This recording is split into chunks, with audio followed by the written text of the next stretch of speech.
আসসালামু আলাইকুম। বর্তমানে আমরা কিন্তু আমাদের কম্পিউটারে উইন্ডোজ দেওয়ার জন্য উইন্ডোজের ডিস্ক ইউজ করি না, কেননা এতে অনেক সময় অনেক ফাইল মিসিং করে, যার কারণে আমাদের কম্পিউটারের মধ্যে প্রপারলি উইন্ডোজ সেটআপ হয় না। তো আজকে আপনাদের দেখাবো কীভাবে আপনারা আপনাদের কাছে থাকা পেন ড্রাইভটিকেই বুটেবল করে ফেলতে পারবেন, অর্থাৎ আপনি আপনার এই পেন ড্রাইভ দিয়েই উইন্ডোজ সেটআপ করতে পারবেন কোনো রকম সমস্যা ছাড়াই, এবং এই কাজটি করতে মাত্র 10 মিনিট সময় লাগবে।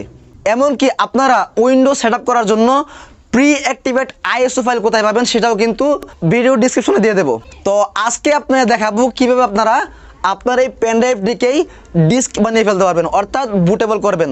তো চলুন কম্পিউটার স্ক্রিনে চলে যাই।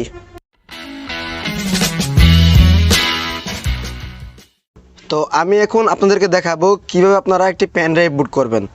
তো আপনি যে পেন ড্রাইভটি বুট করতে যাচ্ছেন সেই পেন ড্রাইভটি অবশ্যই 8 জিবি বা তার বেশি হতে হবে।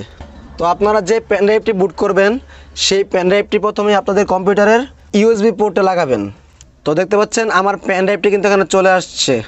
তো আরেকটি কথা বলে রাখি, আপনার পেন ড্রাইভটি কিন্তু অবশ্যই ব্ল্যাঙ্ক পেন ড্রাইভ হতে হবে, অথবা আপনার পেন ড্রাইভের ভিতরে যদি কোনো কিছু থাকে তাহলে কিন্তু আপনার পেন ড্রাইভের কোনো ফাইল আপনি পাবেন না। আর আপনি যে কম্পিউটারে উইন্ডোজ দিবেন বা যেই কম্পিউটারের জন্য আপনি পেন ড্রাইভটি বুট করতে যাচ্ছেন, প্রথমে আপনি চেক করে নেবেন ওই কম্পিউটারের মধ্যে যে হার্ড ডিস্ক অথবা এসএসডি লাগানো আছে সেটা কি এমবিআর নাকি জিপিটি। তো আপনার কম্পিউটারের স্টোরেজ ডিভাইস বা এসএসডি বা হার্ড ডিস্ক এটা কি এমবিআর নাকি জিপিটি সেটা চেক করার জন্য আপনার কম্পিউটার দিস পিসিতে মাউস পয়েন্ট নিয়ে যাবেন, এবং মাউস পয়েন্ট আর দিস পিসিতে নেওয়ার পর রাইট বাটনে ক্লিক করে দিবেন। মাউসের রাইট বাটনে ক্লিক করার পর এখান থেকে দেখতে পাচ্ছেন ম্যানেজ নামে একটা অপশন আছে, এখানে ক্লিক করে দিবেন। ম্যানেজে ক্লিক করার পর এখান থেকে ডিস্ক ম্যানেজমেন্ট লেখা আছে, এখানে ক্লিক করে দিবেন। এখন দেখতে পাচ্ছেন এখানে কিন্তু ডিস্ক 0 নামে একটা অপশন চলে আসছে, এখানে আপনার এসএসডি বা হার্ড ডিস্ক শো করবে। আপনার মাউস পয়েন্টার এখানে আনার পর মাউসের রাইট বাটনে ক্লিক করে দিবেন, এবং এখান থেকে প্রপার্টিসে ক্লিক করে দিবেন। তারপর এখান থেকে ভলিউমে ক্লিক করে দিবেন। দেখতে পাচ্ছেন এখানে লেখা আছে এমবিআর, অর্থাৎ আমি যেই কম্পিউটারের জন্য উইন্ডোজ রেডি করব বা বুট করব সেই কম্পিউটারের হার্ড ডিস্ক বা এসএসডি এমবিআর ফরম্যাটে বুট করা আছে। তো এখন আমি আমার এই পেন ড্রাইভটিও এমবিআর ফরম্যাটে বুট করব। তো যে কোনো পেন ড্রাইভ বুট করার জন্য আপনার দুটি সফটওয়্যার প্রয়োজন, একটা হচ্ছে রুফুস আর একটা হচ্ছে আইএসও ফাইল। আপনি যেই উইন্ডোজ সেট আপ করতে চাচ্ছেন সেই উইন্ডোজের আইএসও ফাইল লাগবে। তো এই ভিডিওর ডিসক্রিপশনে আপনারা উইন্ডোজ 10 এর আইএসও ফাইল এর ডাউনলোড লিঙ্ক এবং রুফুস এর ডাউনলোড লিঙ্ক পেয়ে যাবেন। তো পেন ড্রাইভকে বুট করার জন্য প্রথমে আপনারা রুফুসে ক্লিক করে দেবেন, এটা ওপেন করবেন।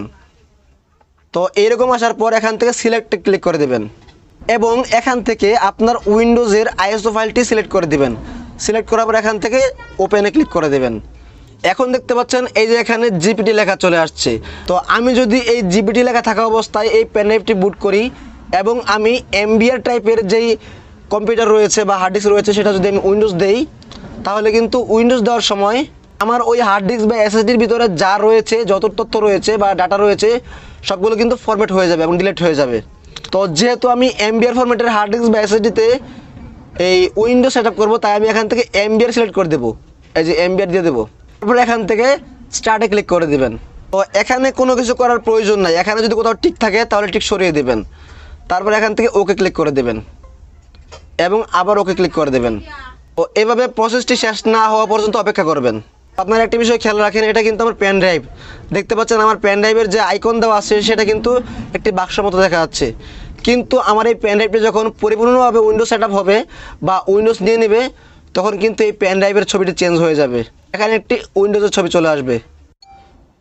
তো দেখতে পাচ্ছেন বুট প্রায় শেষ পর্যায়ে, সম্পূর্ণ প্রসেসটি শেষ হতে আনুমানিক 5 থেকে 6 মিনিট সময় লাগে। দেখতে পাচ্ছেন এখানে রেডি লেখা চলে আসছে, অর্থাৎ আমি এই পেন ড্রাইভ দিয়ে এখন আমার কম্পিউটারে উইন্ডোজ সেট আপ করতে পারবো বা যে কোনো কম্পিউটারে উইন্ডোজ সেট আপ করতে পারবো। এবং এটি পারফেক্টলি বুট হয়েছে কিনা তা চেক করার জন্য এটা কেটে দেবেন। কেটে দেওয়ার পর আপনার পেন ড্রাইভটি কম্পিউটার থেকে খুলবেন বা সরাবেন, খোলার পর আবার এটা লাগাবেন। তো এটা লাগানোর পর আপনি দিস পিসিতে চলে যাবেন, এবং দেখতে পাচ্ছেন এখানে কিন্তু আমার পেন ড্রাইভের যে আগের আইকন ছিল সেই আইকনটি নেই, এখন কিন্তু আমার এখানে উইন্ডোজ 10 এর আইকন চলে আসছে। এখন আমি এই পেন ড্রাইভ দিয়ে যে কোনো কম্পিউটারে পারফেক্টলি উইন্ডোজ সেট আপ করতে পারবো। তো আপনারা যদি উইন্ডোজ সেট আপ করতে চান বা উইন্ডোজ কীভাবে সেট আপ করবেন তা জানতে চান, তাহলে কিভাবে আপনার কম্পিউটারে উইন্ডোজ সেট আপ করবেন এবং উইন্ডোজ সেট আপ করার আগে পরে কী করতে হবে তার বিষয়ে বিস্তারিত ভিডিও আপনারা এই ভিডিও ডিসক্রিপশনে পেয়ে যাবেন। তো আজ এ পর্যন্তই, ইনশাআল্লাহ দেখা হবে পরবর্তী অন্য কোনো ভিডিওতে। সে পর্যন্ত ভালো থাকুন। আসসালামু আলাইকুম।